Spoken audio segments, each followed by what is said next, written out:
and usually with space around it for parking. So keyword or key phrase there is what? Very large. Yeah. Another Building or definition is buildings. an urban shopping area featuring variety of shops surrounding a usually open air concourse reserved for pedestrian traffic. I think by that definition, then everything else qualifies. That's right. Yeah, It's pretty much. vague. Yeah, Like, yeah. So I guess, yeah, we got a lot of malls in this place. 95 plus. And you know what's crazy is, have you seen how many dates happen at shopping malls? The what? Dates. Like man and woman Yes. on a date. Or man and man in your case, I have no idea, I don't judge, but yes, men and women date. That. A lot happens at malls.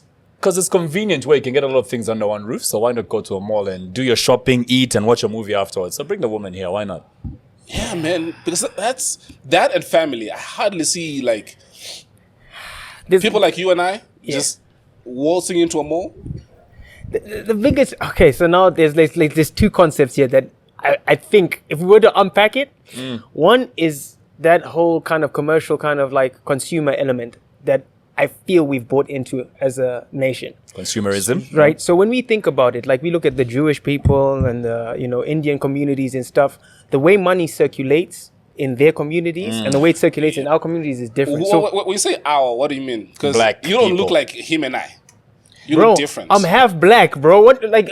and what's the That other makes half? all the difference. And what's That the, makes it what's the different. other half? The other half is I wish I knew. You have to think about it. No, I wish I knew. I'm adopted, so I was adopted at 2 weeks old. So, Oh, snap. so Serious. I don't know my family like that. Like I got an idea what my family looks like. What but do you if, think? If you see my biological sisters, they look like you, but they are also mixed. You get what I mean? Right. I just somehow have ended up lighter, maybe just because I'm spending too much time in the UK. You know, And married to a white woman. she's not white. She's not white. No. What were you saying on Facebook last night? She's not. Okay, she looks white because of our ideas, but the truth is she's mixed. She's proper mixed. Like Oh, her father's serious? white and her mother is Zambian. Like her mother is Dr. Shimoi Muntemba. So when you say Zambian, you mean black? Because there's like- white Zambians too, bro. Bro, plenty okay, of that's a whole other conversation we So could those are the unpack. mom is Zambian, Like, inferring that There's, Zambian there's means Chinese black. Zambians, but you know exactly Yeah. what I mean when I say Zambian. Like the black Zambian. Yeah, like indigenous Zambian. Okay. Okay, like yeah. So She looks so white. Well, last time we were saying he's married to a white chick in, white lady in the UK. no. She's Oh. mixed. She's mixed. Like proper Namvola. Yeah. Okay, interesting. Yeah. Also, we're talking about Manda Hill. That's the sponsor of this episode. And also, our old faithful, Brother. Big Tree Brothers, the mocktails. Remember, we've got 4 flavors: strawberry lime crisp, mojito, Cosmo, and the pina colada. Try these out. Many stores around the country that you can pick these up from. Enough people have been inboxing us. Are they trying to- around the country now? Yeah, we saw. Remember, there's people tagging us from Ndola, Kitu as well. Yeah. Yeah, Yeah. well, the last time I thought they were just in Lusaka. No. changed. There've been people even in Livingston tagging us in posts. Just check the page in the comments. There's people who've been tagging us from around the country. So big shout out to Brothers Mocktails, and I think it's the best thing that ever happened to mocktails in this country. Okay. Perfectly country? balanced. Yeah. In the country? In the world. Yeah. In the world. In the world. Yes. Yeah. Dare we Great say. advertising. Bro. I don't know what you're about advertising. This is a testimonial, bro. It's perfectly This is a mixed, testimonial. JJ. Perfectly mixed. You don't have to wait for a barman to mix you one at the when at your favorite chill spot. You know what I mean? None of that. It's just pour from the can, straight, ready to drink, as you can see at JJ's back there. JJ is famous for being in the Big Brother house. Okay. And even more famous because your video is still out there. Do we call it a sex tape? You've got your penis You've got a hanging sex out. tape? It's got a penis hanging out on X videos and Pornhub. I showered naked. Wait, so why is yours in particular the one that is all out That there? people are talking about. I don't know. Hasn't that been I could have been happening the in size. Because This is why you said what you said. You see that? I'm just saying. This guy looked like he was standing How- on 3 legs. You know what I mean? see what I see his obsession? You see what I do with JJ? Fam. I showered naked. No, but why is your video still online though? I don't know. Not even still. Why is yours the one that is online? Yeah. Because in the history of Big Brother, There's a few people that have showered naked. let me tell you something, JJ. Since Big Brother started, my favorite time would be shower hour. And I think they then changed it as you go. Yeah, but everybody would shower naked. So why did they make a big deal out of you? Will they show their penises as well? Yeah, like most. Okay, this is what people don't Whoa, realize. dude, why are you saying penises? What should I say? No, because in his video, the video call was showing me. No, but why are you focused on the males? Listen. Why I'm focused on that? Because his video has 3 people in the shower. 2 guys. JJ on the far left. Actually, then there's a guy in the middle. Then there's a naked girl on the far right. Yeah. None of them turn around except you. No, they do turn around, but the clip. Serious? Oh, maybe no. The clip might be a shortened clip, and I can't explain who cut the video and put it out and why they were or what they were thinking. It's like someone was, I don't know, interested and put it out there, and then now it's got like millions and millions of views. It's got millions of views. Did you at least get paid from it? Bro, I mean, I was like, yo, I don't know why we make such a big deal about human body parts. Right. It doesn't make sense to me. Like we go to South Africa, right? No, yeah, we go to South Africa and you got like a bunch of the women wearing their traditional things with their tits out. Right. Don't sexualize that. It's their tradition, right? But that's the tradition, exactly. point. So it's like I'm in You the don't shower, find men showing their penises there, though. but I'm in the shower. Do No, you but the shower with? traditions that they do that at. But do you shower we with see your them clothes online on? and stuff? Wait, Huh? like do you shower with your clothes on? Do you No. like go in the shower and you're like, hey man, I'm gonna shower with That's my not clothes on? natural. It's not a natural thing to do. When you go and shower, you go and clean yeah, yourself. but half the shower you have your shorts on. I'm trying to imagine the. Well, who you shower with Sure, shorts shorts on. He had his shorts on, like the first half of the shower. Nope. You had black shorts on, JJ. Those Coin, are cool. didn't you have black shorts on? You really watched this, didn't you? We watched Coin was showing this last So you and Coy were watching another guy naked. No, you know what happens when I'm searching You know- JJ on the net? This, That's one of the first things that this show pops up. is this show is too gay for me. So you and Coin, did you have lotion? How close were you sitting with Coin when you were watching JJ shower? Like, this is exactly what my problem is about humanity right now. Like we focus on me showering naked. Oh my! No. That's I'm what we trying to focus understand. about. Wait. Like, why were you JJ. showering with your boxers for like the first like 2 seconds, and then you took off your boxers and washed them? No, that's not even the issue for me. The issue for me is what gives you the confidence to even shower with cameras on? What? Like, I mean, okay, how many people? What gives people the confidence to have sex with cameras on? I'm not asking them, I'm talking to you. Like, the cameras were on, right? And I was in a house for like 3 months nearly, and I wanted a shower. I go and shower and I get clean. So they. Wow. I mean, some people were like quite like, you know, trying to do that thing where you're like, Yeah, not and those I'm just people. like, yo, man, it's like, it's a penis. Look, and the other thing here, JJ, is you have to make a choice. Am I gonna have a thorough shower, Or am I gonna or am I gonna try and, I don't know, look good, for example, or hide? This guy is confident in his sexuality, right? And there's a show called Naked and Afraid, where people are in a bush. Have you seen Naked and Afraid? Nah. Yeah, I've seen that. I've not seen it though. Have The has nudists. Nudists all over, like on They're an not- island or something. They are not nudists. It's a Well, they were nude. Yes, because it's in the title.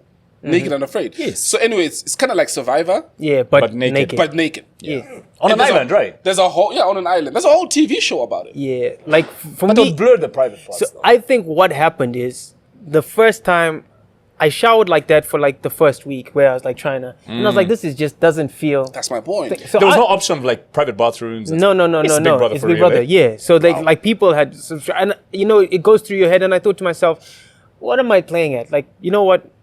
It doesn't really make a difference. You know, people are still going to talk about it, and people were already talking about, you know, as you said, 3 legs, whatever it is, with my boxers on, and I was like, this is just a waste of my time. I want to shower, and I remember the first time I showered naked, all the girls were like, ah, and I was like, yo, Is that man. like a, hey, yeah, or hey, It was, I don't know what it was. I wasn't there trying to dissect it. I was like, I'm going to shower and I'm going to get on with my life, you know? And someone said to me, the reason why Idris won, because he won ours, was because it was so secretive. No one knew about it. And I was like, I don't really care. Like, I didn't go on the show because I was trying to win the 300,000. I went on the show because I was trying to establish myself as an entertainer. I actually had feedback about like, oh, you know, it's going to be about entertainers. That's what the show's going to be about. Right. So let's go on there. And I was like, I want to prove to Africa that I'm the best entertainer out there right now. And you emphasize that point quite a lot in the house, yeah. Which was like, it wasn't a thing of I'm the superstar. It was that entertainment, it's about magnitude of things. You know, it's not just your presence online and how you know, communicate with people. It's like the behind the scenes. You know, you've been doing a lot of work behind the scenes. you know? And if you think about that, there's some relevance to that. People can't talk to you about radio randomly. You kind of got a good general understanding of it for you to engage at a different level. I've been doing this since I was 6 years old. Well, when you say this, what do you mean? Like entertainment. Like I've been on stage. So Rusiki Brothers, I don't know, you should know. Who now? Rusiki Brothers. Oh, you're saying it with an accent, bro. Rusike. There you go. You now know them? Yes. Next. You're saying Rusiki. I'm like, Rusiki. the hell is this? Rusike brothers are like my uncles. So from growing up, they would perform like when we were like 6, 7, and we had Rusike kids, and we'd go on and we'd perform like Michael Jackson covers and stuff like that. And bear in mind, they're not a small band. These guys, like Oliver Mutukudzi used to open for these guys back in those days. Yeah. You know, so these guys were at the like height of entertainment, and here we get to also open for our uncles, and you know, it broke me into an industry where I was like, yo, cool, I like this stuff. And then you're learning about mixing, you're learning about, you know, understanding like microphones and placement and feedback and this, and then I went into theater, and I was doing reps theater from the age of like 7. I was on stage. So, and these are not performing to like small groups of people. We're talking like thousands of people by the age of like 7. So I was like, this is a perfect opportunity for me to explore my creativity within a group setup as well, you know, the tasks and stuff. And I just loved it. I thrived off it.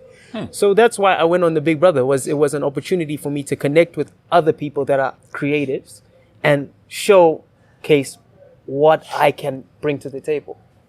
And you come out and all people are talking about is your shower hours. Hey, listen, man, if you don't be ashamed of what you got. I'm, And the thing is, you're short, right? we're about the same height, bro. Yeah, we are big and small at the same time. You know what I mean? Dude, can you please answer this? This guy keeps calling. Moving on. Before it becomes a dick measuring contest. Oh, man. I'm more... I didn't know about the adoption side of you, man. Like, as far as I was concerned, you were born of a Zambian mom, Zimbabwean dad. Yeah, I mean, those are the only parents I've known my whole life. I was adopted about 2 weeks. My biological mom had me when she was 13. So 13? Yeah. 13? Like the Virgin Mary when she had Jesus. Kinda. Same age group. So pretty much. So Yeah. I was blessed enough to be given up for adoption. So I commend my mother for giving birth to me in the first place, because you can imagine the pressures on a 13-year-old to keep a child. How do you know this? Like everyone started to talk about it at a certain point. You know, it was like, I remember, you know, when you're getting into like fights with your cousins and stuff, like one of my cousins was like, that's why you adopted. But she didn't mean it that way. She said it just, you know, out of like a jab. And then Kids are assholes. so I went to my mom and they were like, I'm adopted? And they were like, who told you that? And I was like, Wait, at what age is this when you find out that you're adopted? I must have been, I was still young. I was about 5, 6, 5, I think. And you understood did you the whole understand what that concept of adoption? Bro, okay, so my mom's from Kitwe, right? My grandfather Oh, me died. too. Yeah, my grandfather died when her father died when I Janaba was... too. Oh, we've already spoken about Mandahill. Yeah.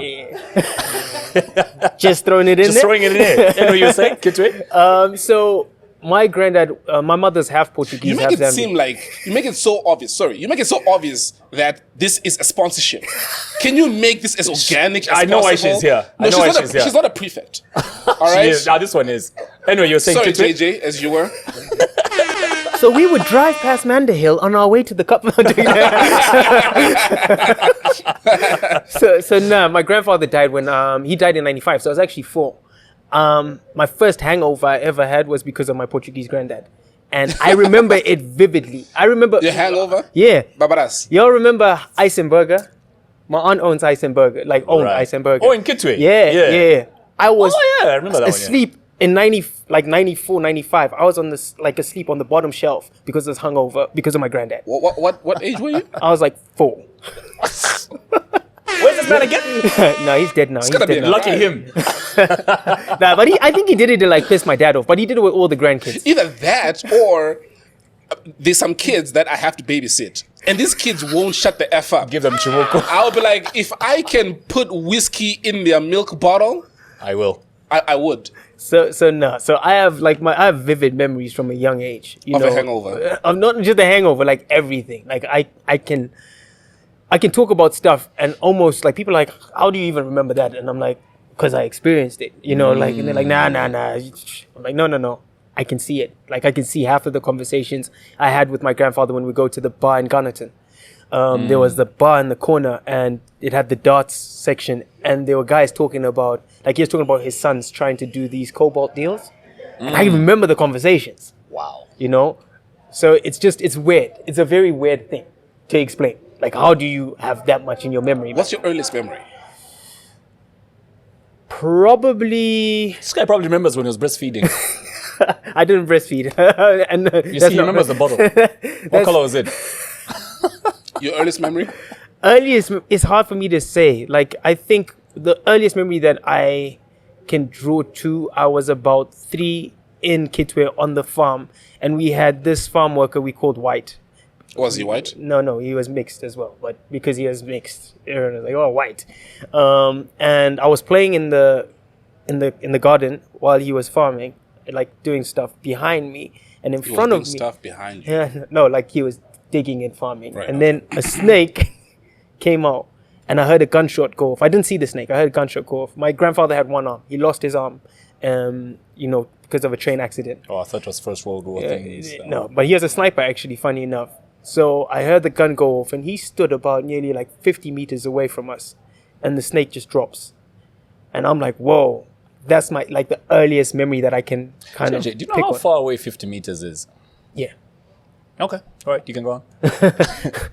I was an athletics coach as well. So And he was a sniper. Makes sense. you know what I mean? Yeah. So no, he was about 50 meters away. And yeah, that's one of the earliest memories I have. It's incredible. 3 years old? About 3, yeah. Man. And the first earliest memory And that's is pretty vivid too. a violent one, yeah. What's yours? My earliest memory? I can't think as far back as 3 years old, but I would say definitely kindergarten as well. Yeah. Yeah, same, yeah. My mom owned a like a preschool. Okay. And what used to piss me off is that the bus that we used to use to drop off the other kids, I'll be dropped off last. And you're tired. Yes, because the bus would come home. So we would go round Everyone's house. Everyone's house, bro. Except yours. and I'm pissed off because I'm tired. I'm hungry. I want to go home. I want to chill. So I remember that. God, you remember those? I think, Coin, you'd remember those sockets. Because back in the day, you wouldn't find these extension cables readily available in the shops at some point. You remember? So our fathers would make those like on a little wooden thing, yeah. Yeah, then they'll make like sockets. Yeah. Remember they had like a little hole on the side? Yeah. My earliest memory is me playing and poking a finger on one of those and I was zapped. How old were you? I was probably learning how to walk. But I've never forgotten that day. I probably wasn't even talking, but I remember poking my finger in that thing and learning never to play with electricity Do you still poke things in holes now? Well, it depends on how we look at it. I don't poke my finger in electric suspiciously looking holes. Well, might as well be electric in some ways. You'll get beat, I'll tell you that. Fam. Yeah.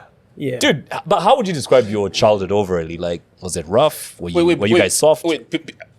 Together with what he's just said, Yeah. I also wanna sort of get into the psyche. And I've said this about Don't forget my those. glasses. Yeah. I've always said this about parents who adopt. It ties into what Kalenga has just said about your upbringing. I've always said this about parents who adopt, that I feel that is the highest level of selflessness. Yeah. Because you're taking a child you did not birth and you're loving it like it's your own. You know what I mean? Yeah. Together with what he just asked, was it the same as your siblings? Did you feel any different? Nah, man. I've got an amazing family, bro. Like, I'm probably one of like the favorite grandchildren. You know, one of the closest grandchildren. My grandmother died 2 years ago in Kitwe, like the last grandmother living. And we were close. My mom and them my mother's an amazing person. Our house was always open as well. you know. So it's kind of like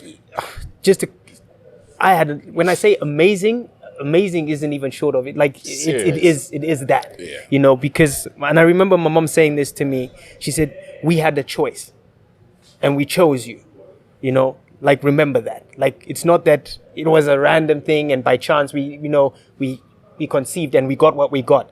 No, we picked you, you know, and you know, she couldn't have kids and that's why they ended up adopting me. And my father actually had a child before he married my mom.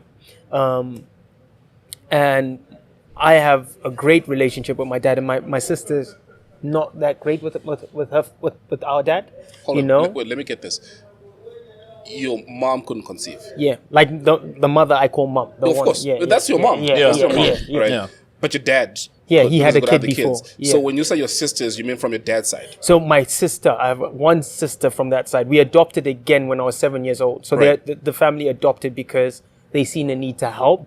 And they were always like, we had all my cousins in the house as well. So whenever there were troubled kids, they'd send them to my dad. My dad was like the disciplinarian. Right. Eldest man in the family, strict. Like, you know, oh, you're up to no good. You're going to, you know, to Uncle Simi. That was the deal. It's like a headmaster or something. And again, JJ, I mean, listening to your story, it says a lot more about your dad. I'll tell you why in a second. Okay. In the African culture, if a woman cannot conceive for whatever messed up reason, he would have brought in another wife. There you go. Yeah, no, like that. But the fact that he was willing to not only stay with her, but to say we can adopt. Yeah. You know what I mean? I'm not leaving this woman. So child or no child. And I can imagine the pressure, because who's from him? Your dad, right? Yeah. Can you imagine the pressure from his family that why are you sticking with a woman who won't give you kids? I think he's just like, so even like how you guys were like, yeah, you know, you're not really African. You're right in a certain sense because of the way things were when we come out of Rhodesia. Like, I don't know how much you guys know about the colored community. A lot. A lot? Cool. So all in Arcadia. Did you grow up in Arcadia? No, my mother Do you know actually. of it? Of course, I spent a lot of time in Arcadia. Of course you did. Yeah, because you're colored. But on top of that, like, we have the colored quarters in Kitwe. Yeah. That's where my father actually grew up. So my father went to Kitwe Boys. You know, so that's where he met my mom and stuff. But when we think about the colored community, like, people have this idea that they think they're better than us because it's just they think they're better than us. But we look at how, you know, Rhodesia was built. And these colored offspring or kids were of people, usually men, raping African women. Of course, yes. And then tearing them away from their kids and putting the kids in these spaces, like colored quarters. Yeah, colored quarters or orphanages and stuff. So they're being told that they are better than and getting certain privileges under colonial rule. And that breeds a certain level of, how do we say it? Entitlement? That's exactly what I was going to say, entitlement. But then again, we can see it again developing now with Zambia since 1964. A certain level of entitlement has creeped in as well because people are expecting the government to do things for them. You know, so there's an expectancy thing that has killed us in terms of culture. You know, it's like we've taken away from, you know, like we talk about Ubuntu and we look at that and we're like, we've taken away from that. We're not actually leaning on that anymore. We're, thank you guys, because you guys have gifted me an opportunity to speak, but I've gifted you an opportunity to speak too. You know, we're meeting. I am here because of you and you are here because of me. This is only happening because we are here. And speaking of Rhodesia and Northern Rhodesia as well. If you also looked at how in South Africa, how the apartheid government treated colored people, do you know of the pencil in the hair test? Go on, no. If it can hold. So if it can hold, yeah. Right. So that's how they know how to treat you, is they'll put a pencil in your hair, if it will hold or if it would fall. So the funny thing in South Africa is an even more interesting thing. There's a camp, and I always forget what the camp's called. It still exists to this day. And they would, pencil in hair is one of the things, but they separated groups of colored people according to eye color, as you say, hair, skin tone. So the lighter shade of brown, your eyes? You ended up in a different type of camp. Way. So these camps still exist to this day. And when you go into these camps, half of those people have never left those camps. Like, this still exists now as we're speaking. But because we're not informed or we're not speaking about these things, it's very easy for us to distance each other, like, oh, well, you're colored, you're there. And we're doing it. We're just actually perpetuating these ideas that have been put on us. We're separating ourselves more and more and more, and for me, I think having both sides of the family, like I've got black family, I go and I sit and I chill with them as normal. In fact, when I come to spaces, I spend more time in compounds than I do in these Kumayadi areas. I'm not that person. I've never been inclined that way. So I don't see the separation as much. What does your passport say? Zambian, Zimbabwean? Zimbabwe. And have you noticed how this colored term only exists in Africa? Yeah, but for various reasons. Like, I'm okay with it. Like, I mean, again, it speaks more to the point that you've just said, that the white man manufactured this, where they would make you aware of your identity to say, no, you're different. You know what I mean? Yeah. If you're in America and you're colored, you're black. Yeah. If you've got an ounce of black in you, you're black. But that's what I mean but it's a very different context. And as being an African first and being a colored African second, it's got its own heritage and its own history. It's not Black American history. Mm-hmm. Like the way we were treated, we are what we are, and we play a part of being African. Like, bear in mind, the fastest man over 400 meters right now is a colored guy. One of the best songwriters. Yeah, because you ran away from the law. One of the best tennis players is a black guy from Australia. Nick Kyrgios. but this. Oh, he's mixed race as well. Anyway, so. No. But like for me, it's like why I take pride in it is we've been fighting the same way black people have fought for independence and fought for their stance. We've been fighting to be accepted as brothers and sisters of our people. Like our mothers, like we are a byproduct of some man's, usually white man's, infidelity. We've ended up in these spaces where we separated from our families, our mothers, and then some of our brothers and sisters are black people, and all of a sudden we're different. No, we're not. We're just children of the same mother. So I for one, when I look at it, it's like I don't mind being called colored because there's a history there, and I have to hold on to that history to help my kids understand where we've come from and what our fight has been. It's like I wouldn't say don't call yourself black. If you want to call yourself black, indigenous black, or whatever it is, it's like that's what you've chosen to for various reasons. True, but then again, you also need to, just more to your point, is you kind of have to know the history of where you comes from. It's almost like just calling yourself nigger and you say, no, I'm putting power into it, but when you're cognizant of the history and where that comes from, also gives you a bit more context as to should you call yourself that? Yeah. Or should you just call yourself an African or black or whatever it is? Yeah.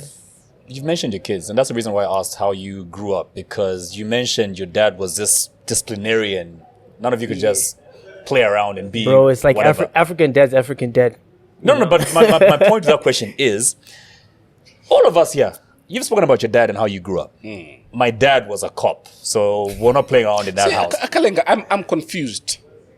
Because every episode, your dad was a different. My dad was so many things. Let me tell you, JJ. Hold on. You finish your question in a second. I want to give JJ context. Yeah. JJ, in one episode with Towela, he said that his dad was a boss in the mines. Yes, he was. In another episode, his dad was a cop. Yes, he was. In another episode, his dad was a business person that owned shops. Yes, he was. Couple people. What did your dad do? Because now I'm confused. Sorry? God be living proof. God is here shooting. He's a police officer, but he's here shooting this episode. So imagine what conversation he's going to have with his son. Oh, I used to shoot that podcast. That's me. All that you're saying, that's me. Okay. But then again, you'll be in uniform in other photos, you know what I mean? Okay. So we're talking about the cop side of your dad. The cop side of my dad. Was he a carpenter as well at some point? He was actually. Do you remember how you never came to my house? Eh? Most of the tables in the house were made by my dad. The bar in the house was made by my dad. You know what I mean? But anyway, my point is, fathers back in the day were such disciplinarians. Yeah. Bouncer too? No. Okay, that he wasn't. That's why No. you drew the line. Yeah. That's why you drew. Fair. Sorry, as you were. My dad was such a disciplinarian. You know, one of those when dad walks into the house, you guys just behave yourself. You go into the bedrooms. You leave the living room for him. Yeah. Yep. You know what I mean? Yeah. We went through such, and yet when we have kids now, we say, and the struggles that we've all gone through growing up in the 90s and all. When our kids are growing up, we say, I don't want my kids to go through what I went through. When we forget that, what we went through has shaped us into the human beings we are today. Why do you guys feel we don't want our kids to go through what we went through? Because it's different. There's other ways to instill the same values You think without. so? I know this. So if your dad, for example, would wake up in the morning to go and fetch water, and that then made him work so that he could build a tap at his house, the same motivation can be instilled in your child without having them walk the same path. You understand? Okay, so let me see. I'll rebuttal that in a bit. No. So one is, have we taken time to digest what we were meant to be learning? Because we're talking about discipline as if, and a lot of the time it's corporal side. It's like beatings. Like these conversations always revolve around the beating element of things. But I always say, did we actually get the lessons before you got the beating? Like my father would give us long lectures, and a part of me was like, just beat me. It's like, no, forget about like my guy, this is going on for too long. Just get the belt, beat me, I go to sleep. It's okay. Tomorrow I wake up, I get it. I can carry on. You're right. There are different ways and different approaches, but as parents, you realize you only work with the tools you have and what you've been exposed to. So we are lucky enough to have been exposed to more. You know, we've got the internet, we've got, different, like we've also grown up and they've gifted us better opportunities than they had. Okay. So some of us have gone to university and been exposed to different cultures. And so we've got more artillery than they had. And they were working with what they knew. So I don't look down on that. I try and take as much, like in Ghana, they say sankofa, like to go back to the cultures and the traditions in the past and take the good and bring it forward. So it's not about trashing it and be like, man, that I don't want to do that to my kids. It's like, no, what were they trying to instill and how did it work and where did it work? Take the good and move it forward. That's kind What's of your like rebuttal? No, not necessarily a rebuttal, just more like an addition. I was watching an interview with, I think it was Shay interviewing one of these big basketballers in America, and he was talking about how, yes, right now I'm living in a mansion. My kids have everything they need, everything. And maybe that's why they're behaving a certain way, spoiled and all, because everything's at their disposal. Yeah. You know what I mean? Yeah. And he gives an example of how he grew up with, not necessarily poor, but not just everything. So he's now feeling he should take away a lot of things from his kids for them to sort of go through what he went through in order for them to be more hungry for success, because he's saying he's not seeing that in his kids. You know what I mean? I also feel that is one of the biggest tests as parents. Jesus. Who called? Who was calling?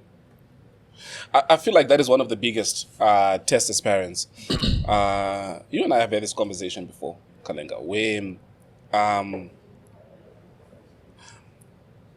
to avoid your child thinking that getting the new iPhone is as simple as me asking my dad to get a new iPhone. They don't know that the new iPhone would cost you 35,000 kwacha.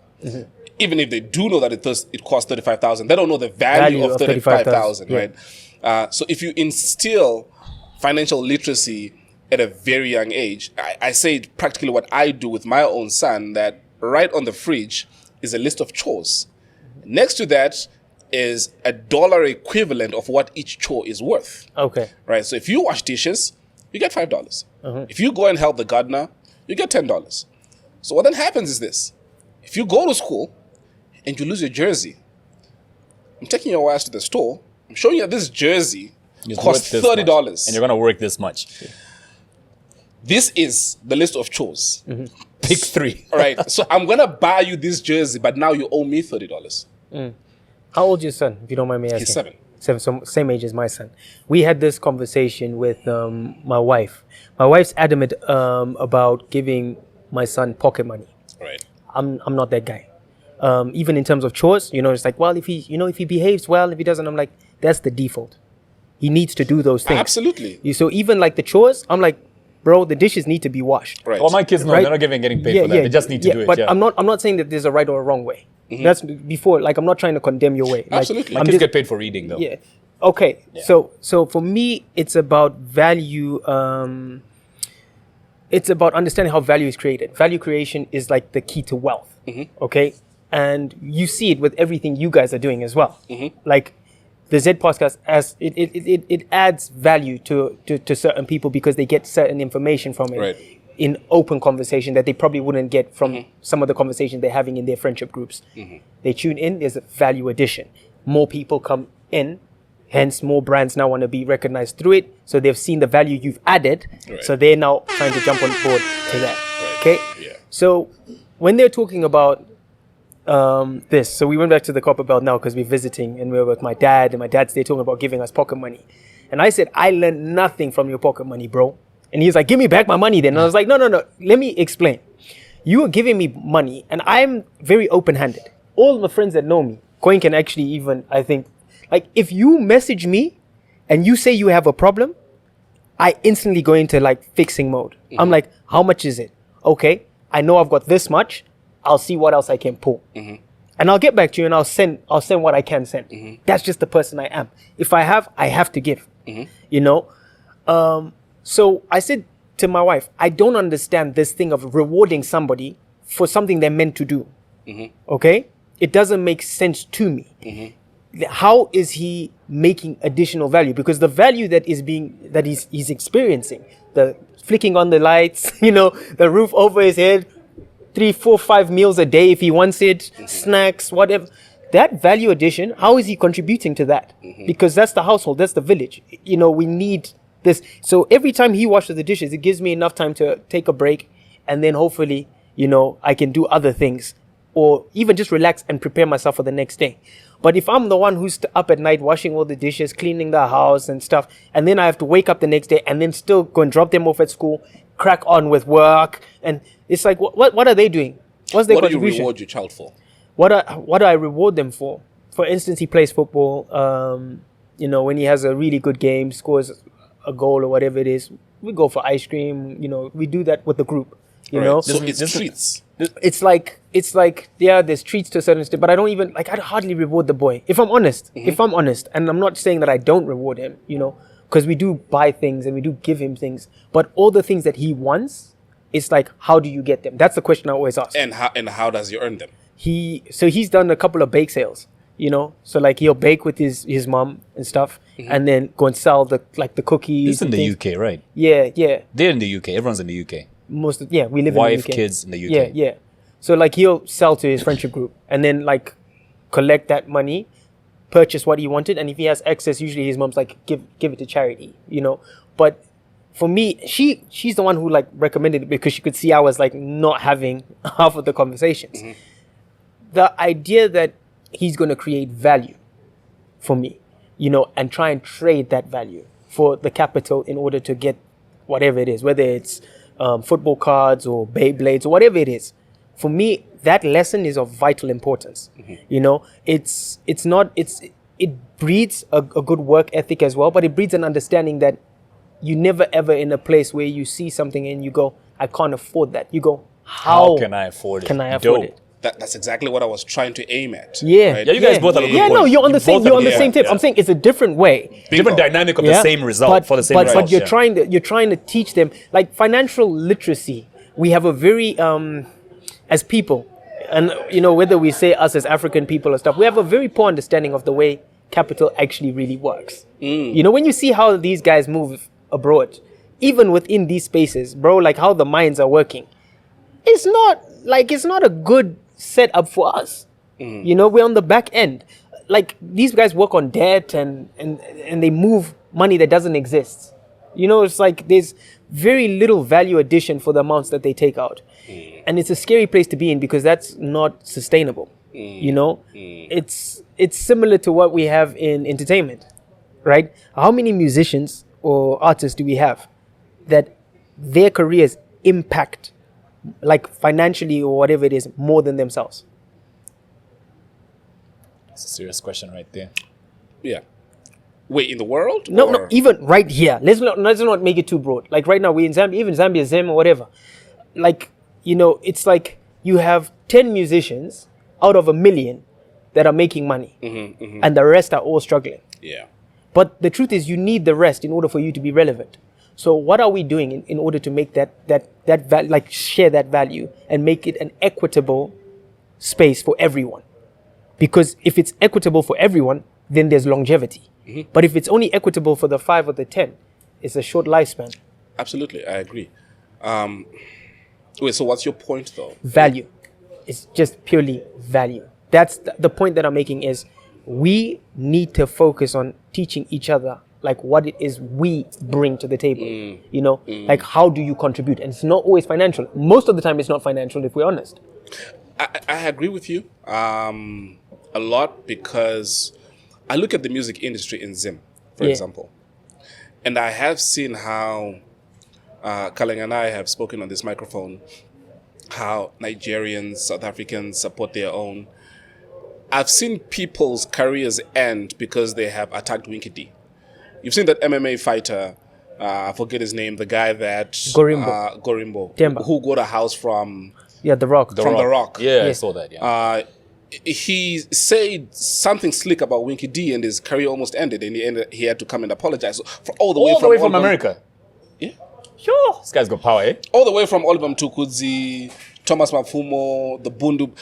You would get a large segment of the people. You've seen how, I told Kalenga this, you've seen how people would stop getting Winky D as an opening artist because I think when Biniman came into Zim, Winky D was the opening artist. Yeah. And right after that, people left. Yeah. And the main act hasn't even And touched the stage. main act had You not now start touched the questioning who the stage. main act really is. Right. Yeah. So value, I totally agree with you. Yeah. If people are able to place value in that, it goes a long way. Speaking of the UK, Yeah. And as a result, I'm sure you've seen now that Natty O and Winky D are on Bob Marley's new album. Yeah. I saw that. As a result of value. Speaking of the UK, where did the streets that you actually made it to the UK with no papers? How is this true? And how did you do it? Teach us, master. You heard that story? Oh, you don't know much about this guy. You make it to the UK on a plane, bro. No, with no paperwork. Like you don't get visas and stuff. What told that you true? what? No, my grandfather, as I said, was Portuguese. So Right. my mother's father is Portuguese. Okay, Ah. so she has Portuguese nationality. So we ended up moving to the UK in 2008. If you all remember that Okay, 2008 makes sense. situation, Zim, Everybody left Zim. Yeah, everyone was like who had the opportunity and the privilege to leave left. And my father had conjured up some sheets, and he was like, "Yo, cool." You know why I laugh? Have you ever noticed that there is nobody who's more secretive than a mother whose child is going to the UK? She tells nobody Until he touches down. until he's there. Too much witchcraft here. Hey, you might jinx it. No one Let me knows. shut bruh. the hell up. You might jinx it. Was that the same in your case? No, It was. So I mean, ours was quite like it was like a speed track. Like to be fair, because Zim was in such a tight space. Like it happened in the course of like a couple of weeks. Wait, 2008 is when the farms were was- taken from the white people and stuff. Right? Bro, A no. bunch of things happened around. I mean, there was a depression, like a financial All depression, right. all over. Not just Zim, like all What's over your the understanding world. of what happened in 2008? Because I've got a different take on that. In terms of the shops being empty. In terms of what then led to And the the turmoil. global crash as well, same year. Yeah. Okay. In terms of carry on. Yeah, the turmoil. What's Yeah. your take as to what led? Because I've got my own take. Okay, What do you think led to that? bro. The global economy, understanding the macroeconomics of the world is quite. It's a very cumbersome conversation, if I'm honest. So in regards to Zim, it's like we can't really look at Zim as a separate entity Yes, to you that. can, because there was an incident that led to that. I'll tell you, Okay. in my opinion. Okay. So you understand that the Lancaster House Agreement, Yes. right? And Tony Blair then came and threw it out. And the Lancaster House Agreement prevented whites from being thrown out. And for 30 years. For 30 years, So, right. so yeah, the Lancaster Agreement, like point blank, as you say, after 30 years, they would reimburse. Bingo. Yes. Yes. Understood. Which Tony Blair then came and didn't honor, right? No. Because Margaret Thatcher's the one that... No. So the honor was not meant to be on the side of the British government. The honor was meant to be on the farmer side. They were given the 30 years to pay back the Zimbabwean government directly in order for them to remain. Yes. Okay? No, yeah? Okay, go on. So no. It's like, so when we think about the intricacies of that agreement, is we're still placing it on the British governance, right? But it was almost like somebody brokering a deal on your behalf for you to keep what you're gonna have. Right. We're still on the same page. Yeah. A few incidences led to what then happened in 2008, which is the war vets were not happy with the pace that Mugabe was taking, right? Hold on. I've got you. Don't worry, I got you. Mugabe goes to address a rally and he's booed. This is the first time this happened to him. And he sees the drama that is coming. He calls the then finance minister and then says, we need to give these people money. That was Herbert Murero at that time. Yes. Herbert Murero says, we don't have that much money to give all these people. I think it was like Did he say 50,000. printed? Say again? Did he say printed? Bingo. So then Bob said, Very printed. African thing to do. Bob said, printed. Then Herbert said, no, we Can't do that. we cannot do that. dilute the value would go of- bankrupt. Yeah. And Bob laughed and he said these words, where have you ever heard of a country going bankrupt? Print the money. And they did. With And that with was the degrees, he couldn't think of how. No, hold on. I lie. Herbert Murero stepped down. He said, I can't. Can't do it. Yes. Oh, So but he by the way- stepped down and then Gideon Gono came in. Yes, and he did it. And Gideon Gono said, how much do you want me to print? I will sleep with the printers on. So this is the thing, but there was a global That crash. added to it. No, so, and that's why I'm trying to say is, when you look at one aspect of it, yes, there's some responsibility on the governance of that country at that time. But again, you look at 2008 and there's a global crash. And there's that, there's a magnitude, and we can't say it's only because of Zimbabwe printing money. There's No, of a lot course. The No, ripple I'm effect. saying- There's so many factors at There's play. so many And factors by at the play. way, by the way, by the into the way. hole that it did. Yeah. Go ahead. No, it's a very silly, shameless plug. It's I think the Z in Z podcast now stands for Zambia and Zimbabwe. You can go on. Okay. So anyway, We're learning about Zimbabwean history. Let's go. No, like right. Oh yeah, I was saying yes. There's a global crash, but the reason why some countries bounced back from that and some countries didn't was as a result of what I've just mentioned. The measures that Zim took ahead of that, and Caused that's too why much it was. inflation, That's why yeah. it was almost impossible to bounce back from that. Okay, so I'll give you a prime example. Ivory Coast, right? And the deal they have with France. Every year, France prints pretty much Francs for them. francs for them and sells them francs and then reserves a number of francs. I don't know the exact amounts, right? And then trades with the francs that it keeps, okay? And then prints Which makes no sense. It makes no sense, but I'm saying when you talk about printing money, there are places and institutions globally that are doing exactly what, No, but what then they were again, doing. JJ, look, when you print money, it's against the gold reserves you have. Which have to it's- match. No, Which that's, have to no, match. that's old. That's old because the gold reserves. When you look at what's happening in the states, And the gold standard was the done away with in 1978. 78. Yeah. So bear in mind, I'm not. The concepts that we're talking about are all on point, right? But nothing is based on reserves anymore. IOUs, like when you see any paper, if you pull out even a Zambian note, it's like you owe. promise it's a to pay the promise. bearer on The bearer demand. on demand. Yeah. Yeah. The problem we have is, as we said, the gold reserves that they used to be based on are not sufficient. Okay? Like the States does not have the amount of money it's printed. Even if we were to collect all the of the money money in cash. and go to the States and say, give us the gold, they do not have it. Yeah, but look at it this way. You've seen the Zim has more resources. I was about to say, Yes. have you seen the current currency that Zim is using, the ZiG? Yeah. That is backed by Gold as well. gold because they've actually looked at how much gold they have. And if you look at ZiG, what does it stand for? Zimbabwean gold. So take a look at the Wait, gold. it does? Yeah. Oh. Take a look at the gold reserves. So before they printed that, they took a look at how much gold reserves they have. There's a video of that, of the president inspecting the gold reserves, and against that is where they printed the ZiG. Okay, and what's happened since they've printed the ZiG? Has there been any inflation? No. Are you sure? With the ZiG? Yeah. What's the thing? If we look at what was ZiG into the US, You just cannot trade it outside Zim. bro, it's about value again. Understanding the Absolutely. value of it. Okay, gentlemen. Absolutely. So point blank. we- All I'm saying about the we- whole crash. I know. Yeah, I about the understand macro. economics very No, well. Yeah, the let him macro. finish his point. The macroeconomics of it. That's what I'm saying. Is like when I look at Zim and the situation it was in. There's too many factors. That was one of them. And in fact, what our president had done at the time, the smart thing, wasn't getting Gondo to do that. It was his statement about informing the public about the act and the way he informed them that these people have not paid us. It was almost like giving the war vets the green light without giving it them. Does it make sense? And that started to turn everything upside down. So it's very hard for people to bring, because now it's a war, it's like nearly a war zone.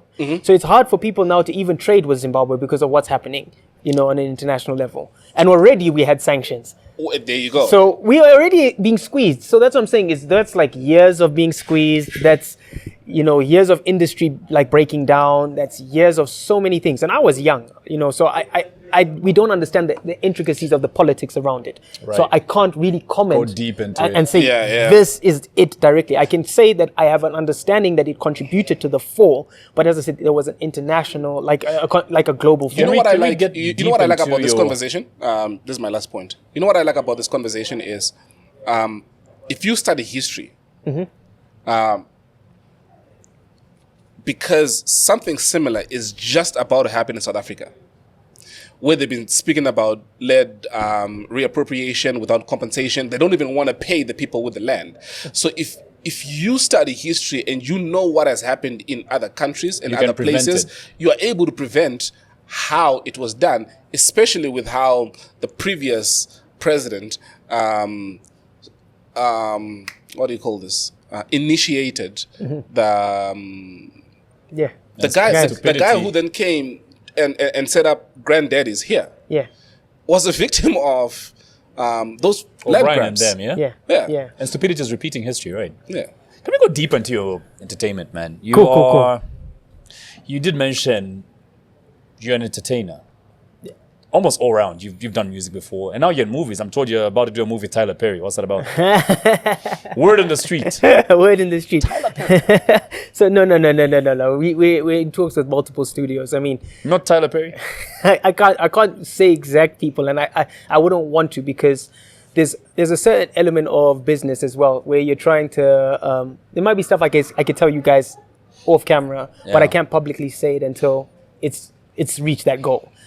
Paperwork and whatnot. Yeah, investors pull out because of those type of situations. It's like, they're trying to get leverage using our brand, and we've not yet solidified that. So as an executive, I'll openly say, yes, we are in talks with major studios. It's about investing in underrepresented regions in Africa for me. As I say, I'm African, and I've always looked at some of the talents that are overlooked. Like when we think about the grand scheme of things, I always hear about stories from South Africa, Nigeria. Kenya's kind of getting in the mix as well. Right. But Ghana too. But there's very little coming from our spaces on that level, So it's like, well, how do we then touch on the stories of cobalt, and the extraction of cobalt illegally? Because 70% of the world's cobalt comes from Congo, which is just next door to us.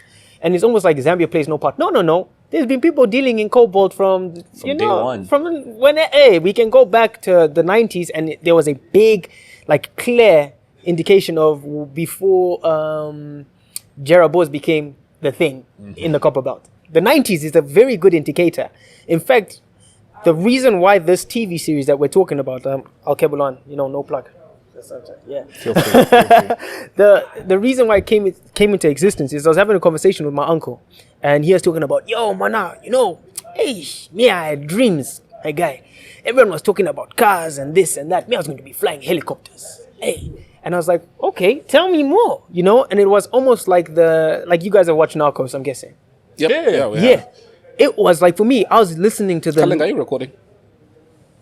Yeah, we're good. Okay. Yeah. It was like the Narcos of Zed. Does that make Don't sense? fuck with me, bro. Are you sure we're recording? Yeah. Okay. The red light is on, right? Yeah. No, sorry to do this to you. With him, you have to treat him like a child. And there's so many great episodes we've lost. Nah, come on. One. Yeah. Anyway, you're saying? So yeah, it is to do with the exploitation of African resources. Like that's the main focus of the TV Are the gold series. mafia going to be part of these stories here, Shane? Eventually, like Ooh, you don't want to touch that. no, but it's how we touch that. Like the one thing that I'm trying to do is protect the cast and the crew. So we're not gonna actually call out people. We're gonna make it like, like for instance, instead of saying this is Central Africa, Zambia, we're gonna just say Central Africa, somewhere in Central Africa. There's a prophet dealing in gold. So we'll not mention his name. No, but even then, the names are all changed. We might draw from the incidences so that it's realistic, but we still make it entertaining and more Pablo, like Narco Escobar-ish. That's beautiful. Because I feel that, as I said, those are the stories we need to tell. Like, what are the nuances around child mining that we don't talk about? Like, everyone comes and they do audits and they're like, we need to the close northern parts of Congo, yeah, true. we need to close down this mine. And I'm like, okay, close down the mine, but how are they going to eat? Like, you need to come up with that solution as well. Like, we need to talk about the full nuances of the situation. We can't just say, close the mine down because there's child labor. The child needs money to buy food. What's your solution to that? You can't just close it down. We have to build a better understanding of what is taking place. Even now, like in the West, everybody's got a smartphone, right? But how many people understand what happens for that smartphone to actually function? Like people are driving electric cars acting holier than thou, but it's like, think about how that cobalt and that lithium is actually being mined. Ending up in your batteries. Yeah. So I guess that's the whole concept around the TV series is we want to make sure that these stories are being told and shared so that people can build alternative perspectives to what is happening on the ground and find better ways of connecting with people on the ground and changing that story, especially the diasporans. Like, we've got over 200 and something million people, African descent, outside of Africa, that are on socials and stuff that can actually connect with us. But they just don't know how a lot of the time. It's like, no, when you send money to Z, you give it to your uncle and he's building a house, you come, you see there's no even house there. It's like, no, we need to change those dynamics because those are the only stories that we are hearing in the diaspora. It's like, no, there are alternative ways of investing back home. And we have to start to do that. We have to start to figure that out because that's part of us, as we say, moving economically into a different space. So you are talking to... So you wanted to... Yeah, go ahead. You're talking to big studios and big execs. That's in America, right? America, the UK, yeah. I like how you're... Despite talking to all these big guys out there, like in the northern parts of this world, Western world, and I look at your Instagram account, it's like almost everyone working on these productions is African. People from the parts of the world where you're making these movies from, right? Yeah. The series from. I like that Coin is there as well. Yeah, I saw Coin's profile on your account. Is he... What are you doing? Executive producing? Yeah, They're using your money, right? Coin, talk. Why are you smiling? Coin is just standing there with a mouthful of teeth. Are they using your money? He's gonna ask me for money. He's like, Oh, that's where it's going. Hey, he's like, are you getting paid? Dude, there was a question in there, right? What was the question again? Okay, figure that out. Are you just working with Africans because, you've given reasons as to why you want Africans to tell their stories. Yeah. So even though you're working with American studios, American execs, the whole production team is going to be what, African? Yeah, so like 90% of the production team, without a doubt, has to be African for me. Okay. Africans need to tell African stories. Exactly. Themselves, yeah. The key element here is, African heritage.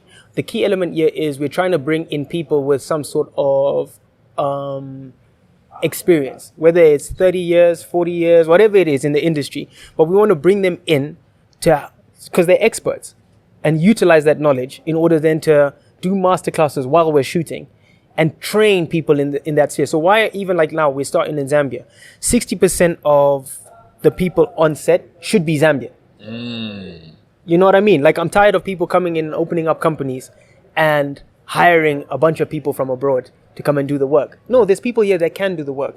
And yeah, it might be a little bit slower because you're teaching and stuff, but that's part of the process, So yeah, and then after that, like we've got a good, like after we say 60%, there's like a 30%, which is like African people from the continent, you know, like people all over the continent that are experts in their field. And those are the people that we're utilizing. And maybe there's a 10% leeway for non-African, you know, people. Questions here. In life. Bro, don't do best. But let me enjoy my life. Allow me to enjoy myself.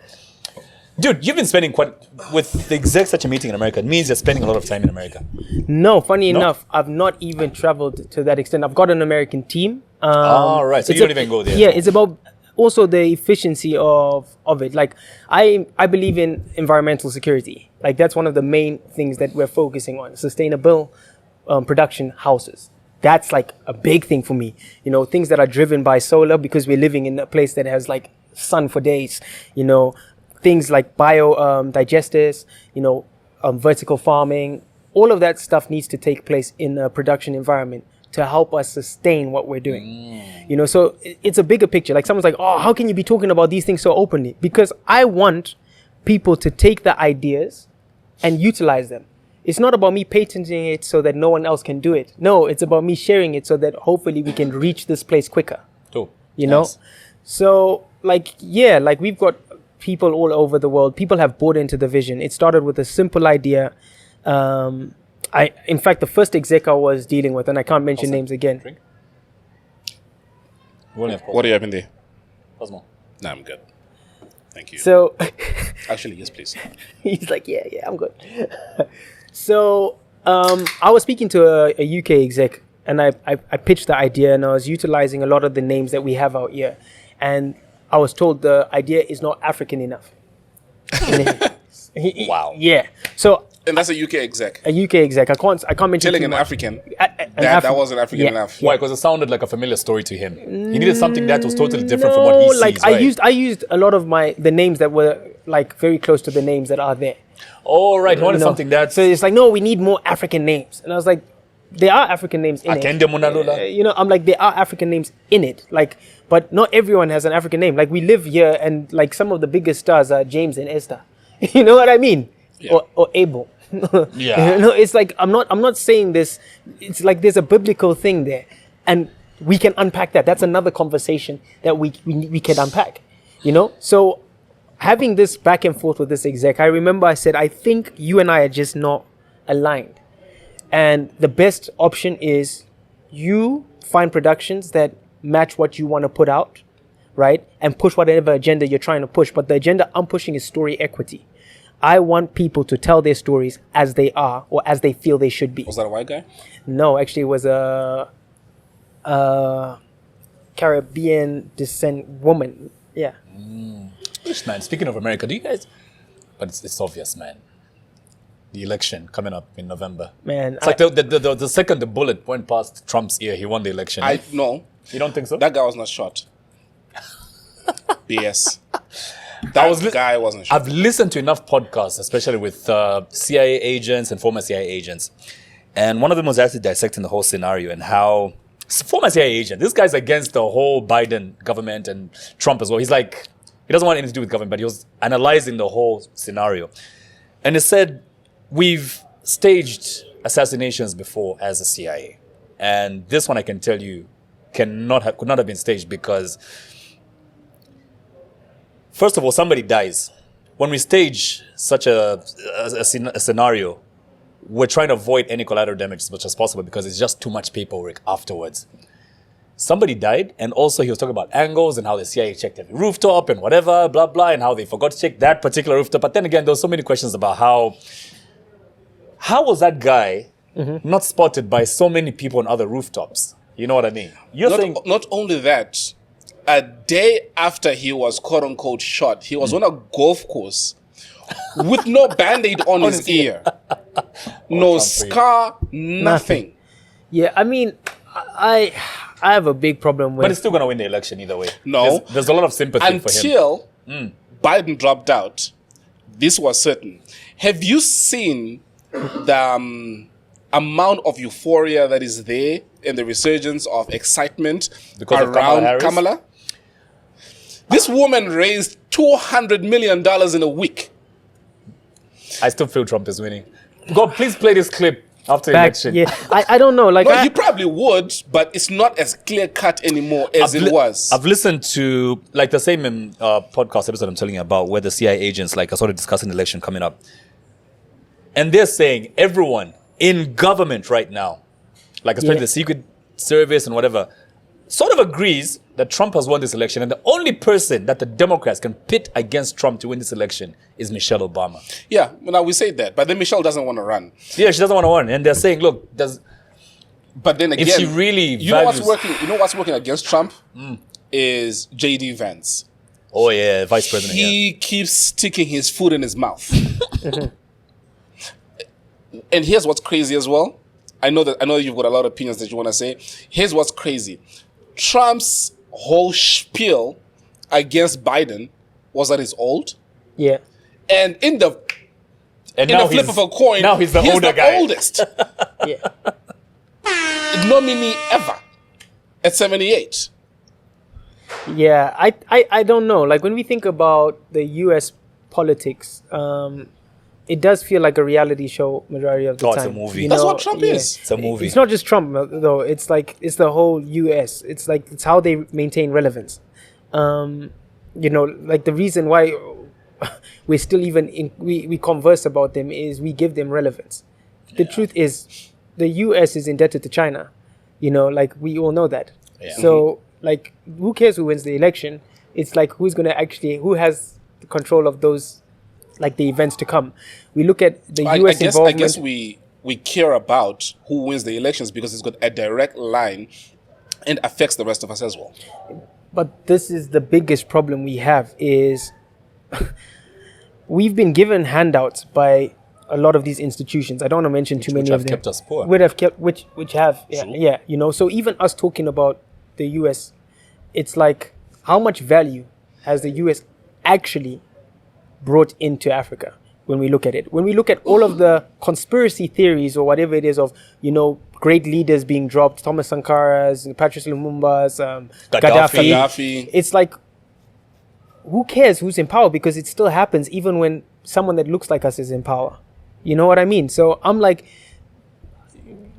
it's almost like the leader of that country has absolutely no say in what happens. It's gonna happen because like there's an a institution, right? there's a group of people that are still gonna make it happen in their favor. I'm not saying this like I've also I'm living in Oxford, and you know there's elections that just took place as well, and we've got a new Biggest prime minister. upset, wasn't it? Well, I don't know if it's an upset because But the what is people, it? the Yeah. people, the people of the country I hear that. are like happy about it because bear in mind, I always say this to people of color. Like I'm like, you're not of that space. Yeah, you might feel that way now because you're born there and you're brought up there, but you'll always be looked at as an outsider. So until you can start to, as I said, like with the Black American culture as well, before we can get our people to start to reinvest in our spaces and come back home.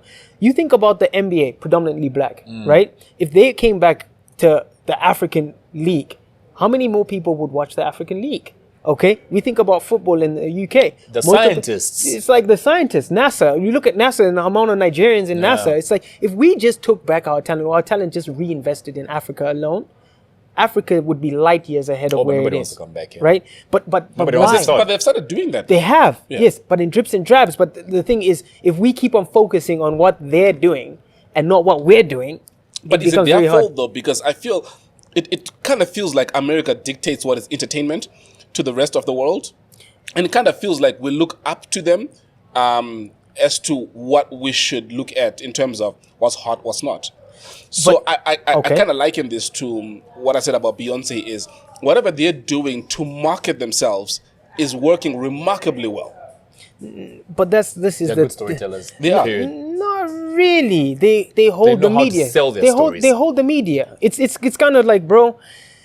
Think about I'll refer to the music game. I started to understand census radio when I was releasing like a track a day in 2021. I was like trying to understand the radio game, and I started to see trends and how you get onto an A list if you're under thinged act, or you know, like an act that's still on the come up.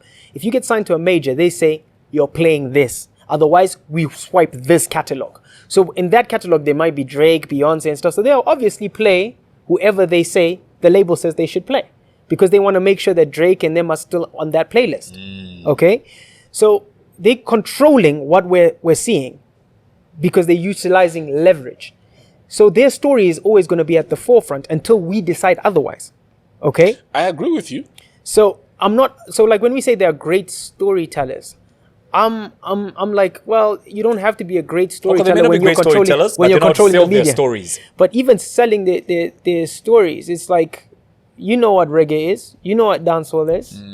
Why ain't you talking about the Caribbean? Why ain't you talking about Jamaica being great stories? Yeah, why are you talking about them as great storytellers? Once again, it still goes back to what Kalenga is saying: is they know how to sell your story. You know what I mean? So if you have got dancehall and their marketing or their storytelling ability is not as loud, regardless of budget or whatever it is, you're gonna focus on what's bright and shiny. Where they're saying, "Look here, here's Taylor Swift." So I was speaking to somebody at a studio in Zambia, and they kept on talking about premium content. Premium content. You know what it looks like. It's what it looks like.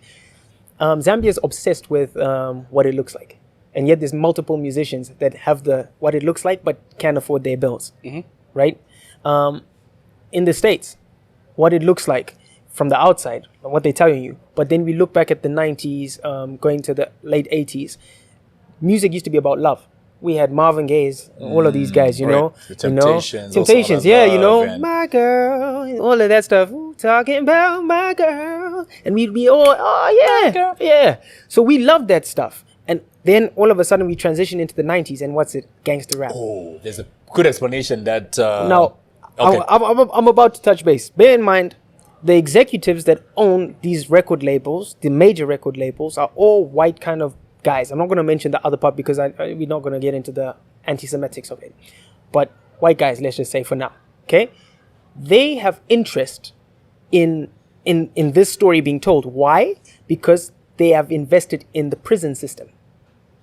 So if we can preach hate, right?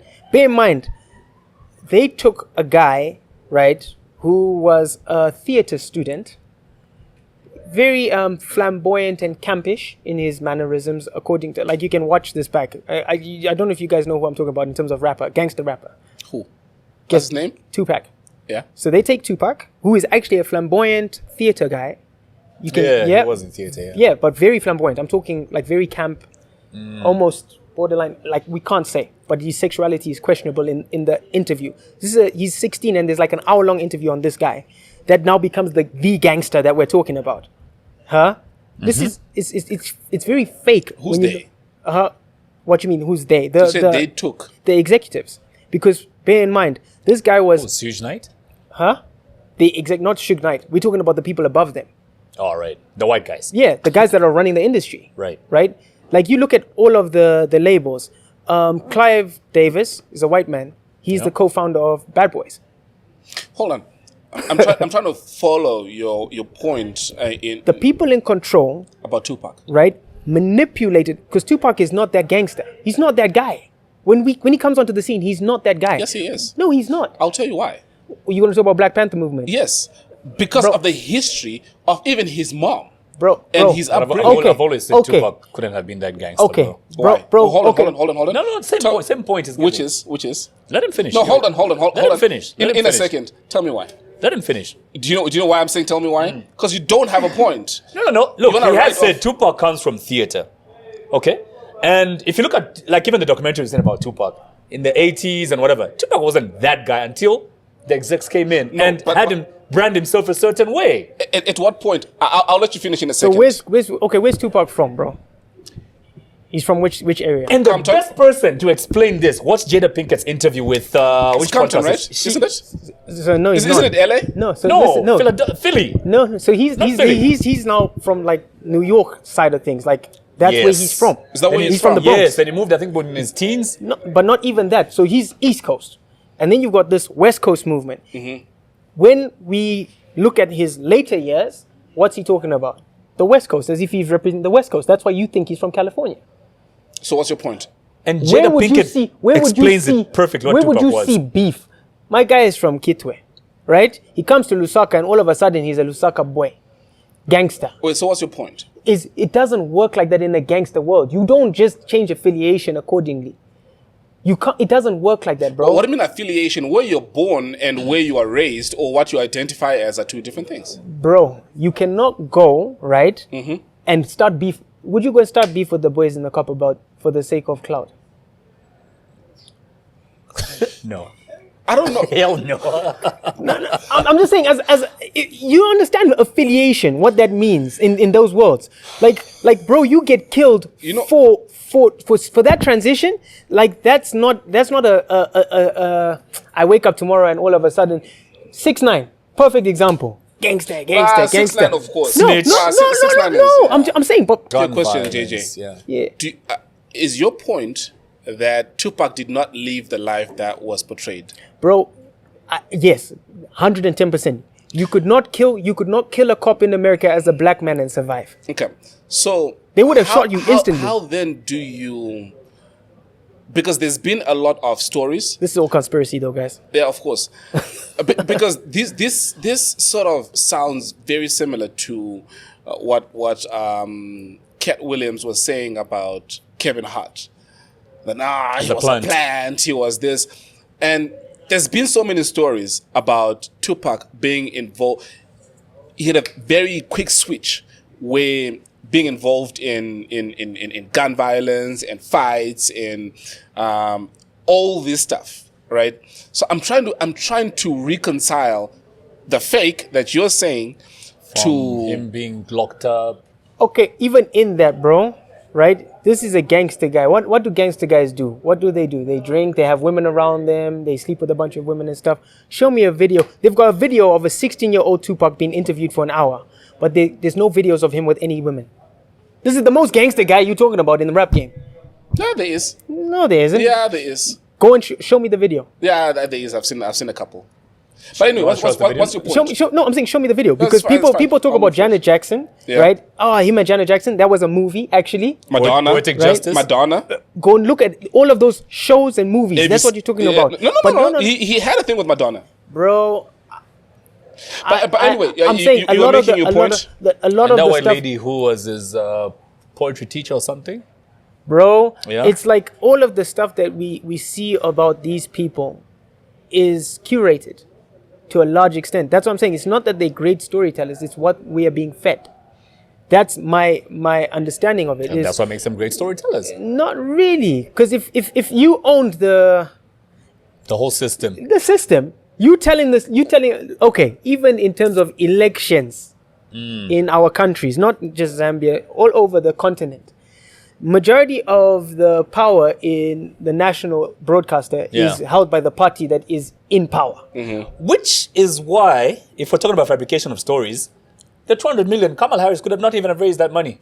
It could be a power play by the DNC to make it seem like she's actually very popular by faking or fabricating an amount. Once again, where do we draw the line? Because Trump also claimed to have raised, right? So where do you draw the line about what's true and what isn't? So this is my point, is why the hell are we still having these conversations when it's very impossible to fact check a lot of this information. Yeah, of course. So for me, like, that's what I say is I don't indulge in that to that extent. Like, I've never done it. Like, I might look at the election to see who's won, because no, it doesn't actually really change the trajectory I'm on. I just have to understand how I move in this new system or in that system.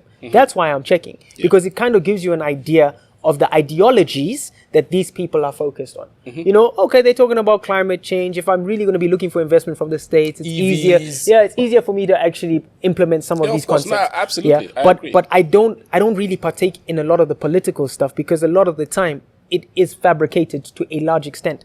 Yeah, you can't draw that line. But then again, why that's important is take a look at what's happening. What's happened in the UK now with the party that has come into power.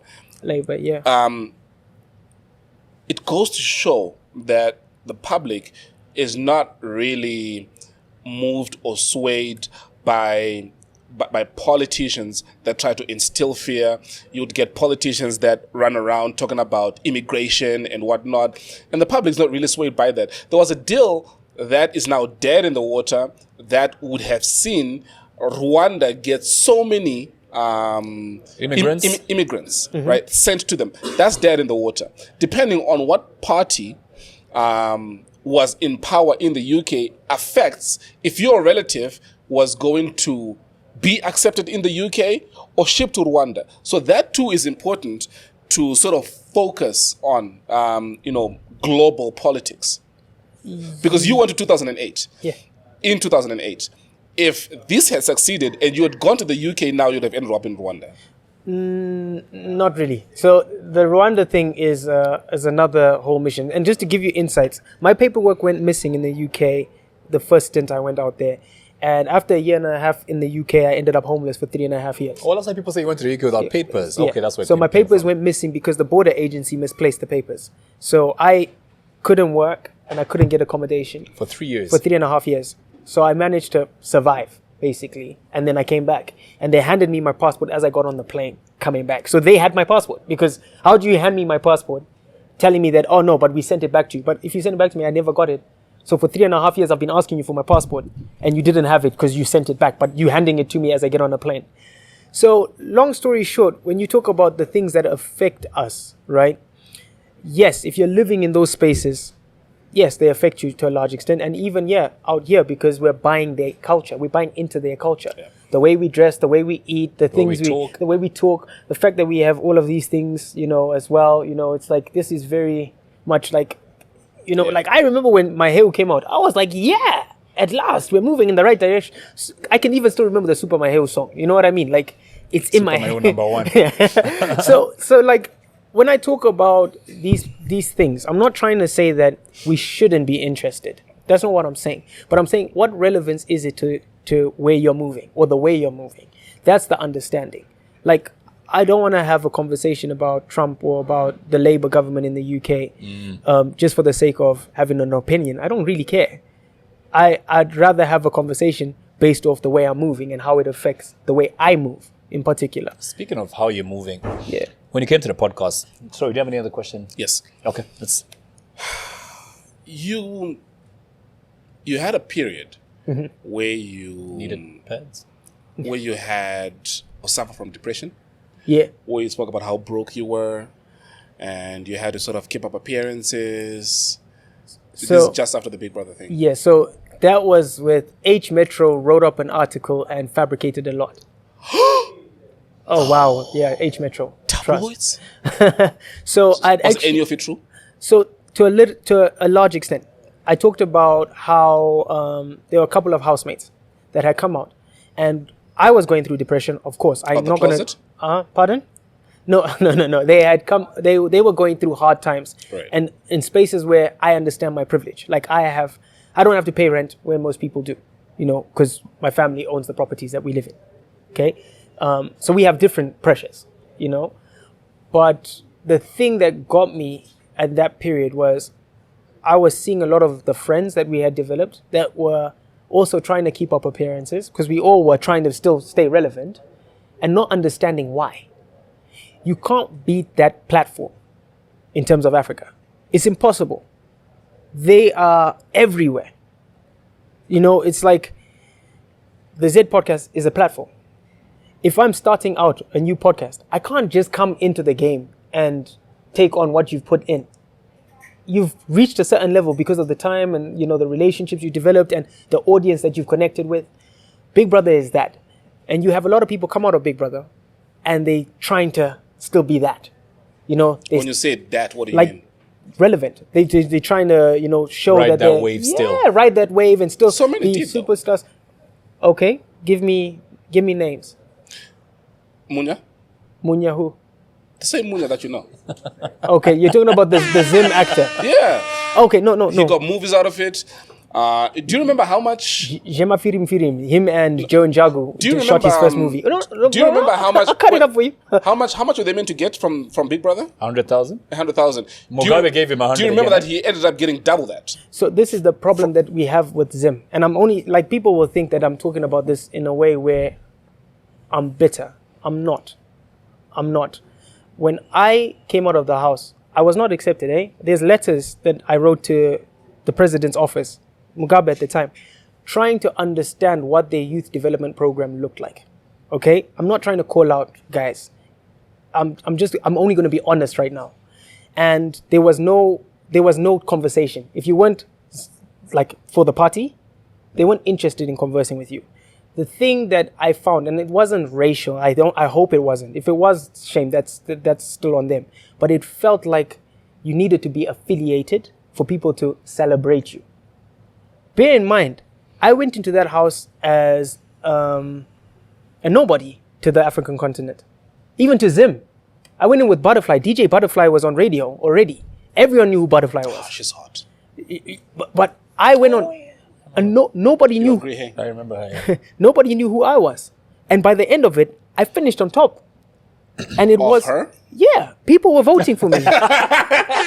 Trust my guy. her? Trust my guy. You know, Well, right Butterfly's like my sister, man. So I'm not saying this in a way where That's the promo, please. I have a love for us as people, man. Like, I went to Prince Edward High School. I went back. Ooh, fancy. So I went back. When it was still PE. Bro, listen, people say that, but bear in mind, I went back to PE and coached the athletics team. And I've produced the fastest under 18 line that we've seen to date. Dude, you went to PE when it was PE. Yeah. Like Back in 2007, 2006. Yeah. But even then is when I went back, we started so to you're win the our real splits. money. No. But all I'm saying is Zim and the way things work, we celebrate certain people for all the wrong reasons sometimes. You know, even here in Zambia. So what are you saying about Munya? Was he affiliated? I'm not saying he was affiliated. You're saying that he's done exceptionally well.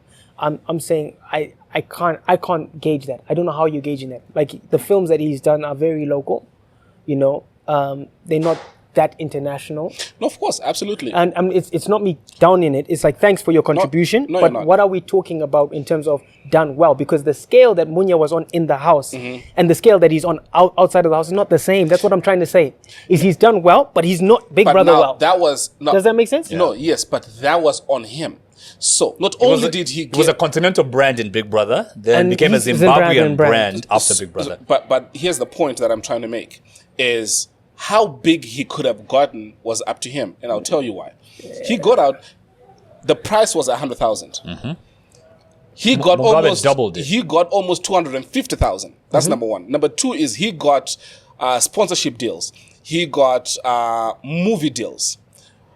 How big he could have gotten, because the platform was laid for him, was basically up to him. Some people could have literally effed around and said, no, these opportunities will keep coming, so I won't take them seriously. And some people would have pressed on those. So all I'm saying is, as a result of the platform that he was given, at the back of that were other opportunities, and he could have ridden that wave to have become a lot higher than. But that's where what I'm he trying to ended. say is placement. Coin, correct me if I'm wrong about numbers, but last I checked, Big Brother on average has 250 million viewership on average, isn't it? And that's like daily. Like, that's like people tuning in per day. You know, there's like 250 million people Across the continent, yeah. like across the continent. Bro, per day.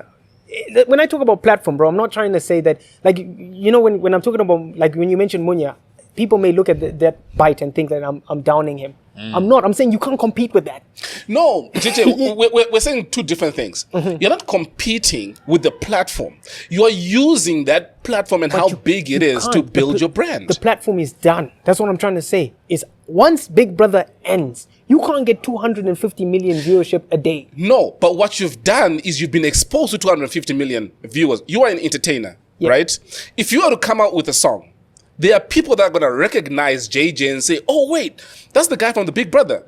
Let me take a listen. So they would most likely listen to you than a face they've never seen. So you're very right in that sense. And I'm one of the few housemates that managed to jump out and do exactly what you're talking about. Like, Right. I was producing things, but I didn't get the traction that I thought I would get for various reasons. That's what I'm trying to say is what Big Brother gives you. It's unreal. For 24 hours a day, you are on camera. If you want to be, Eyeballs are on you. Eyeballs are on you. 250 million of them. Bro! Damn. You know another person who did very well? Give me a name. Pokelo. I'm gonna hold my Yes, tongue. because she's married to the president's son. Relevance. Pokelo was dating Elikem afterwards. And Yeah. they got married, if I'm not mistaken, and think had a so. kid. And, people do this thing where they're trying to stay relevant and they're putting themselves in the public eye by any means. It's almost like you're not bothered about your branding. Because actually why Pokelo became famous after that was Is it because sex of... Okay, and I'm not calling her out. I'm saying that sometimes we make decisions, right, that influence where we are going, right? And we do things for the wrong reasons. Zambia is a prime example of that in terms of the entertainment world. Why musicians are actually looked up at and what they're doing in terms of impact don't weigh out. Like, we talk about, like, one of my favorite artists, and he's late, so may his soul rest in peace. And I think that's the only reason why I'm actually even comfortable mentioning him without it being too controversial, is Dave. It's your body, Evie Zambia. Bro, one of the most talented individuals I'd ever met. Okay? But that need to want to keep up appearance and play the game and do things that everyone is doing in order for clout, right? That's what actually, if we look at it, took my man's life. You're drinking, you're driving under the influence, you're entertaining all sorts of people. There was that clip just before he died of women slapping him because he's cheating on women. And it's like... Which woman? There's one specific person. Please say. No, I'm not doing that. I'm talking about us doing the wrong things in order for platform. You understand what I mean? And it's like, you're like, yeah, you can ride it, but what are you riding? Is it actually genuinely changing your brand for the better? Are you doing good? Or are you riding the wave purely because you want to be relevant and, be famous and utilize that as in, oh yeah, everyone's still looking at me. But they're looking at you for the wrong reasons. There's a bunch of artists that we can look at in Zambia that are all known for the wrong reasons. And it's like, when are we going to start to raise the people? My guy's bad for this. This is what he does. But when are we going to raise the right people, right, that are doing things that we should be looking up to? I never expected it. That's where I'm at, is when are we going to start to say, fine, let's talk about, what Coin is up to, because he's changing so many people's lives. If that's the case, let's talk about that and let's make that the main priority, because we're going to talk about family. We all talk about family here. We've all got kids that we're raising. When are we going to prioritize those conversations over, let's see how your dick size is this Your on what this. size? You know what I mean? Listen, Africa focuses on that. Speaking about coin, here's something that probably people didn't realize. Yeah. The same people that you were speaking about were given a shot at getting a reality show. Queen's in the background, like, They were given a shot at getting a reality show. And let's just say egos Came into play. Dude, JJ. One of the things that I want to find out from you is, what is that experience in the Big Brother house like? bro, it's TV, it's cameras. Is it scripted? Are you told how to act, who to be? So scripting is Tell us things we don't know or we don't see. So scripting to a certain element is not, me writing just words. Scripting is, at this point, we're going to do this. We'll introduce alcohol at this point in order to change the things. We will call people into the diary room to take them away from a situation. That's still scripting. But the conversations are not. Yeah, I think a lot of the conversations amongst the housemates are quite organic, but they might be under the influence in some cases, or prompted in a certain way in other cases. So like, you might go in there and someone would say, okay, you get called in to the diary room, Big Brother talks to you about something that's related to that, maybe the task, like, you guys are not being focused on the task. Go back in there and tell the housemates, you need to get the task done. Yeah, you go in there and you change the dynamics of the situation, and people are like, this guy, because they've been drinking, so it's like, yes, it's scripted to a certain extent. It is almost like a hamster cage. That's how I look at it. There's a lot of psychoanalytics taking place, and it's a little bit scary. Like, there's a whole lot about depression and anxiety building and sorts on that whole topic of Big Brother. And the case study ventures over into like Love Island and a bunch of other shows as well. So if you ask me, as a media person, it's just cameras. It's not that serious. How much, say you want to win the game. Yeah. How much What would I do different? Yeah. Perfect.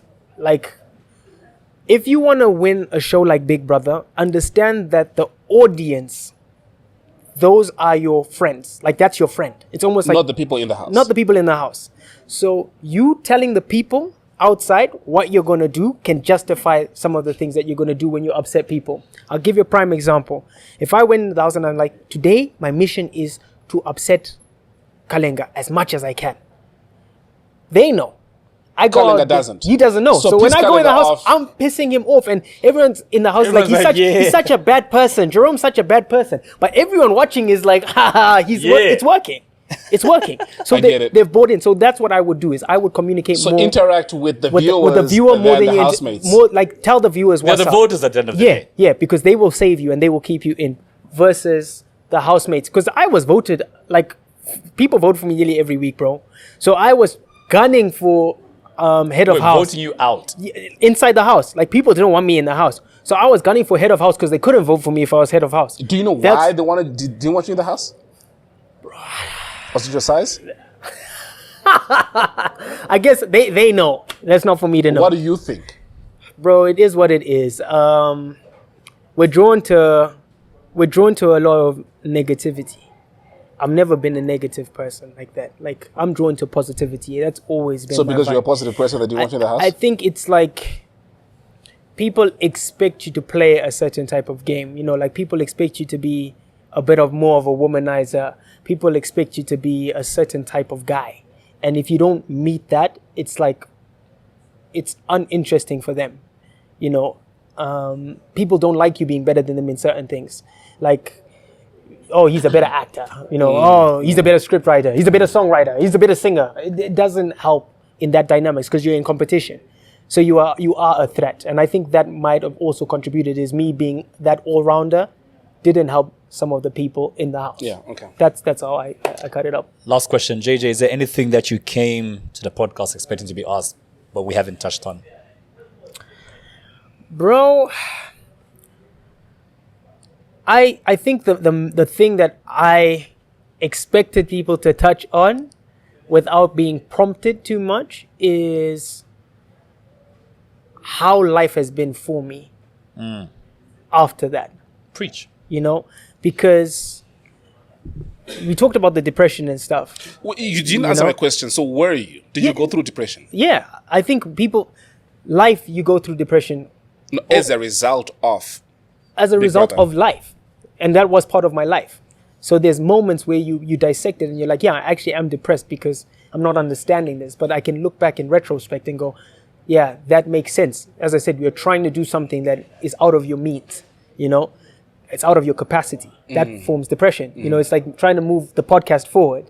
There'll be points where you feel like you're doing everything right, but it's just not moving in the direction that you want it to move in.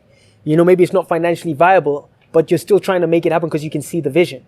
You know, that can cause anxiety and depression.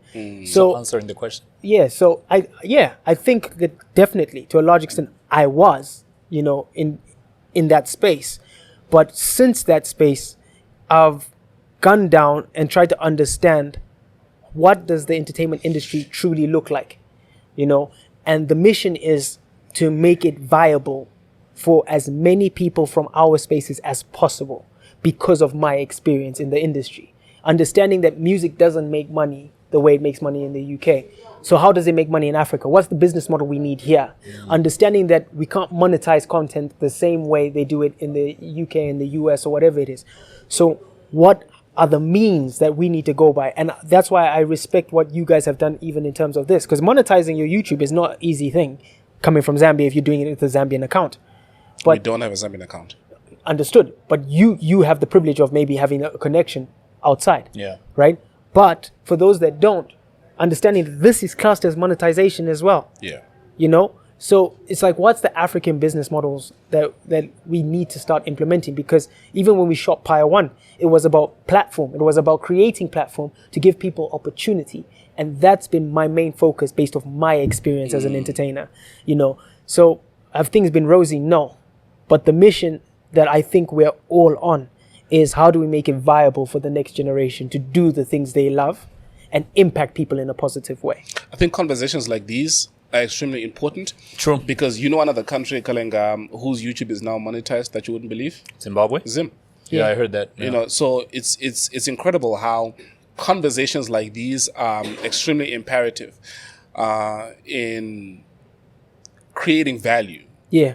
Like you've said. Yeah. In whatever industry that you're in. It could be Yeah. entertainment, it could be podcasting, it could be marketing, whatever it is. Whatever it is, yeah. If you're able to create value around that market that you're in, it doesn't only benefit you.